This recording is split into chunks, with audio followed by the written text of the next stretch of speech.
Wanita Persatuan Kantor Kementerian Agama Kabupaten Musirawas Utara. Pertama-tama marilah kita bersyukur kepada Allah Subhanahu wa taala atas limpahan rahmat dan karunia Allah. Pada saat ini kita bisa pada hari ini kita memasuki puasa yang ke-19. Insya Allah semua sehat semuanya. Kemudian salam serta salawat kita aturkan kepada junjungan kita Nabi besar Muhammad Sallallahu Alaihi Wasallam yang kita nantikan syafaatnya di yaumil akhir. Bapak Ibu yang saya hormati, wassalatu wassalamu ala asyrofil anbiya mursalin wa ala alihi washabihi ajma'in. Amma ba'd. Yang kami hormati Kasih Pendis, yang kami hormati Kasih PHU yang sebentar lagi akan menjadi kepala badan. Amin. Ya, mudah-mudahan ada kaki tangannya juga. Jangan kepala badan ya. Yang kami hormati Kasih Bimas Islam, yang kami hormati para kepala KUA, yang kami hormati penyuluh JFT, JFU, dan PPNPN, serta keluarga besar Kantor Kementerian Agama Kabupaten Musirawas Utara.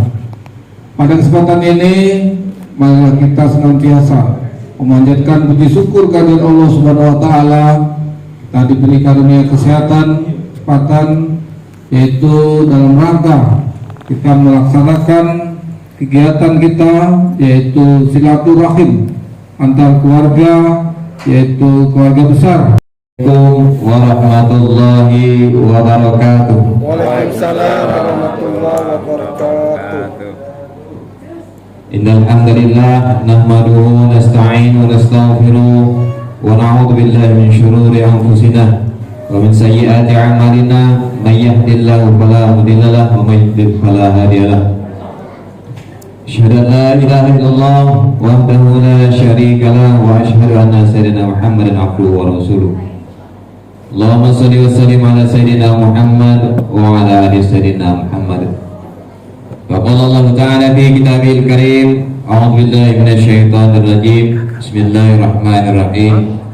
Ya ayyuhalladzina amanu kutiba alaikumus shiyam kama kutiba alal ladzina min qablikum la'allakum tattaqun.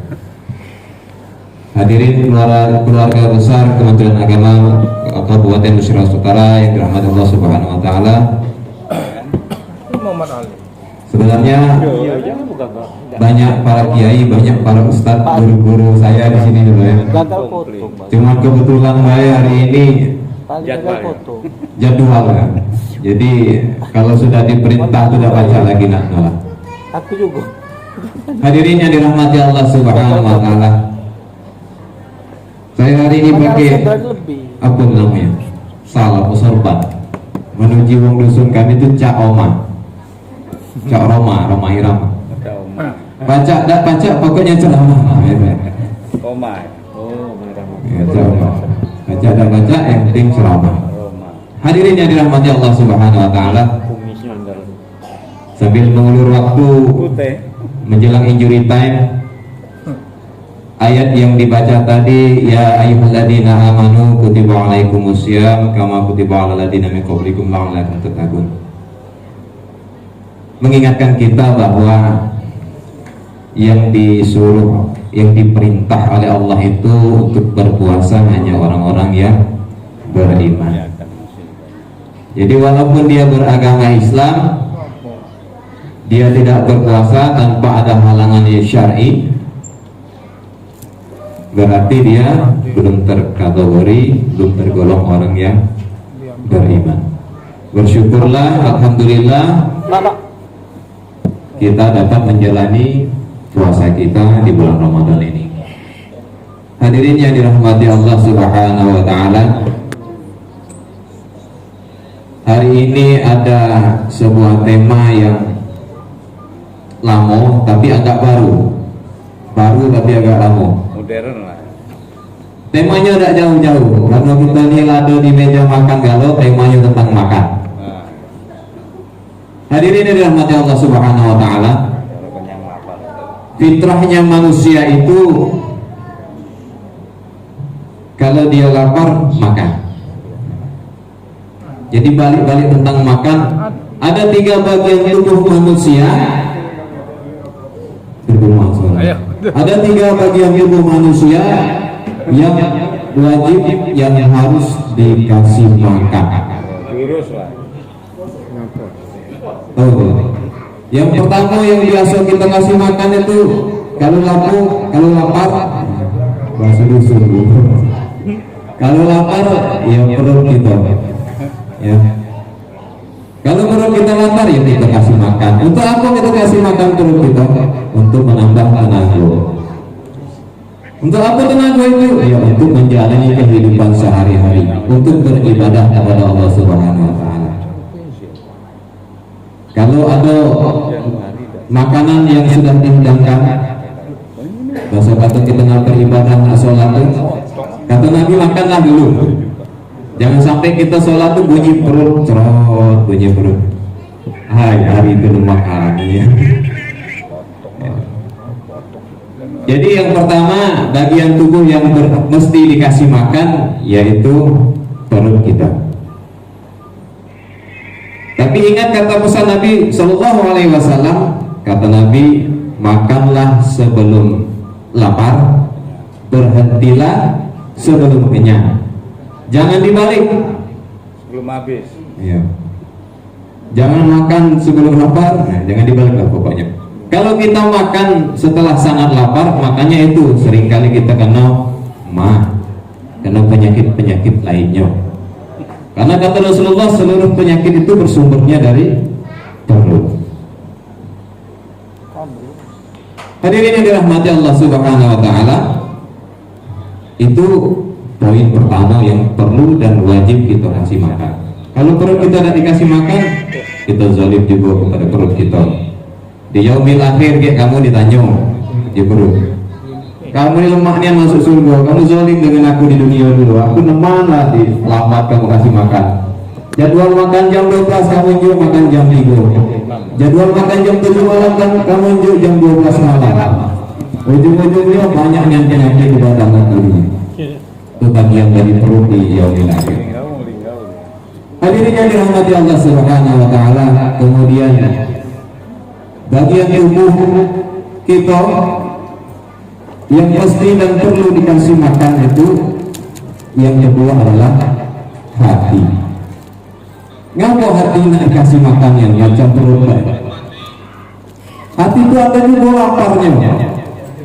Apa tanda hatinya lapar? Iri nengok tetangga, iri nengok kawan, ya. Dengki, bahkan ada hasad dan hasud. Nah itu tanda hatinya lapar. Terus macam mana kita kasih makan hati kita? Kita kasih makan hati kita itu dengan banyak-banyak mengingat Allah, banyak-banyak berzikir kepada Allah Subhanahu wa taala. Karena kenapa? Kalau kita ingat kepada Allah, kita ingat ke atas kekuasaan Allah, segala sesuatu, segala apapun yang di dalam hidup kita karena ketetapan Allah, maka hati kita tidak akan ada penyakit-penyakit, hati kita tidak akan lapar, kita tidak akan kecewa dengan takdir Allah. Karena yang pasti ditakdirkan oleh Allah Subhanahu wa taala kepada kita pasti suatu takdir yang selesai. Karena kita yang belum nyampe memikirkannya, belum nyampe untuk menjalaninya. Mana silang dak? Halo.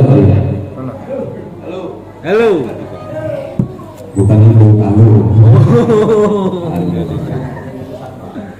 Hadirin yang dirahmati Allah Subhanahu wa taala. Berapa menit lagi? Masih banyak. Habis bahan lalu. 15 menit lagi. Nah, masih 15 menit lagi. Nanggung. Mas Wahyu bantu. Nah, jadi Ustaz Wahyu.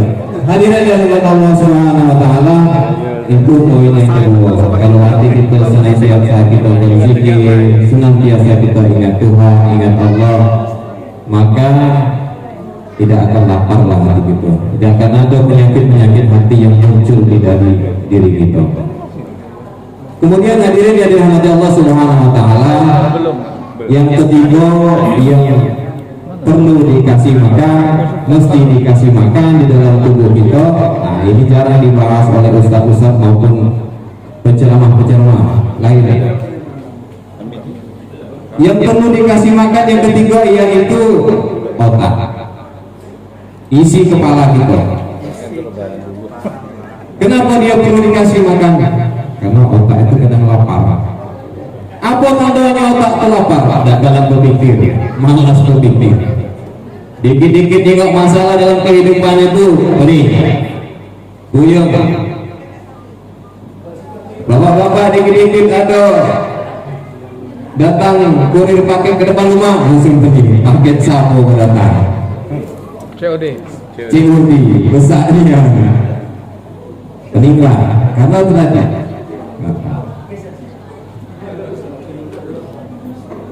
Hadirin yang dirahmati Allah Subhanahu wa taala, kenapa otak itu perlu dikasih makan?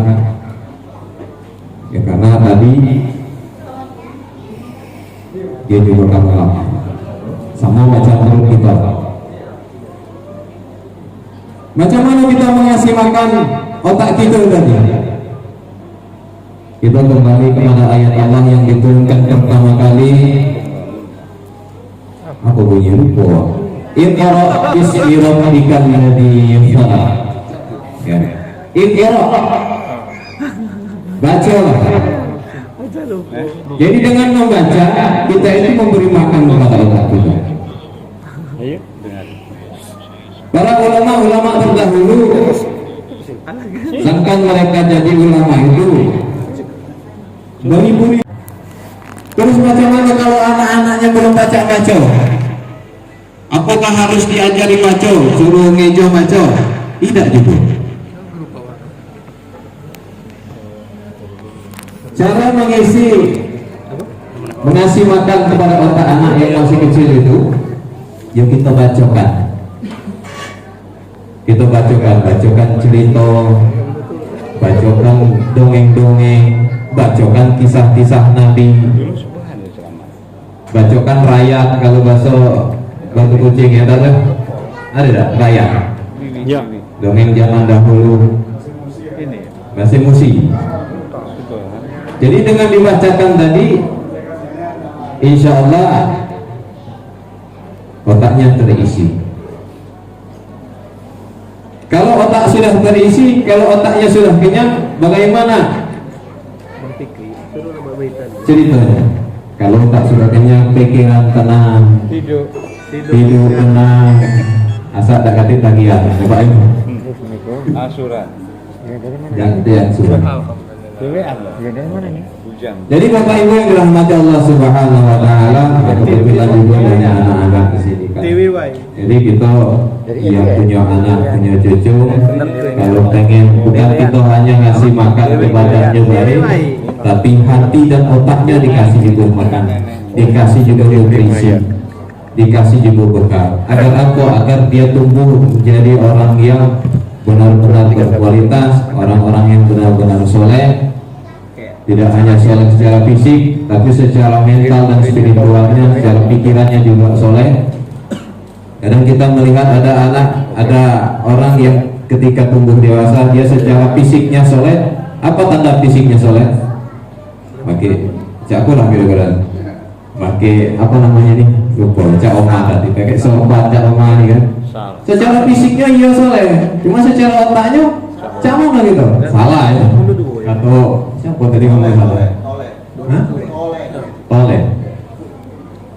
Jadi hadirin yang dirahmati Allah Subhanahu wa taala, kembali tadi selain fisiknya dikasih nutrisi, hati dan otaknya juga harus dikasih nutrisi. Yang punya cucu, punya anak yang masih kecil, ya sering-sering luangkan waktunya, bacakan buku cerita, bacakan buku dongeng. Lebih bagus lagi bacakan Al-Quran. Karena apa? Kata penelitian orang Eropa, ini uji wong. Ketika seorang anak itu diperdengarkan dengan lantunan Al-Quran, apapun agamanya, ketika dia masih bayi sampai dia umur 5 tahun lah, sering didengarkan dengan ayat-ayat Al-Quran, maka akan lebih mujarab, akan lebih hebat daripada diperdengarkan dengan musik Mozart. Duduk bawah tengah. Yuk masuk, Sini. cari kursi kosong, udah kata kursi kosong di depan sini jadi juga. Iya, di bawah. Budak-budak kecil kan sudah. Hadirin yang dirahmati Allah Subhanahu wa taala.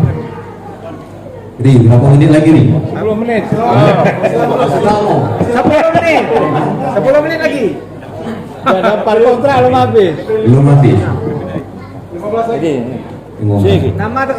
Sini. Hadirin yang dirahmati Allah Subhanahu wa taala, karena Sini. begitu berat tantangan akhir zaman ini, apalagi zaman digitalisasi ini, hati-hati Bapak Ibu yang punya anak, punya cucu yang masih kecil, masih balita, ya hati-hati dengan bahayanya gadget, bahayanya HP. Itu benar-benar berbahaya kalau tidak kita wanti-wanti benar-benar. Karena apa yang dia tonton, kalau kita tidak kontrol, nah itu akan berbahaya. Dia masih kecil, dia sudah nonton apa namanya, yang perang-perang itu, nah itu kan berbahaya. Kalau dia nonton atau mendengarkan lantunan ayat Al-Quran, ya insya Allah banyak manfaatnya. Ya. Itu karena waktu yang lana habis, mudah-mudahan lah dengar kalau lah bosan juga lah. Nah Ustaz Udin kena ceramah ada nih. Ya tak ada. Dan jadilah lebih dan kurang saya mohon maaf atas segala kekurangan dan kehilafan. Kesalahan itu milik saya pribadi, kebenaran itu milik Allah Subhanahu wa taala. Akhirul kalam, wallahu muwaffiq ila aqwamit thariq. Wassalamualaikum warahmatullahi wabarakatuh. Assalamualaikum warahmatullahi wabarakatuh.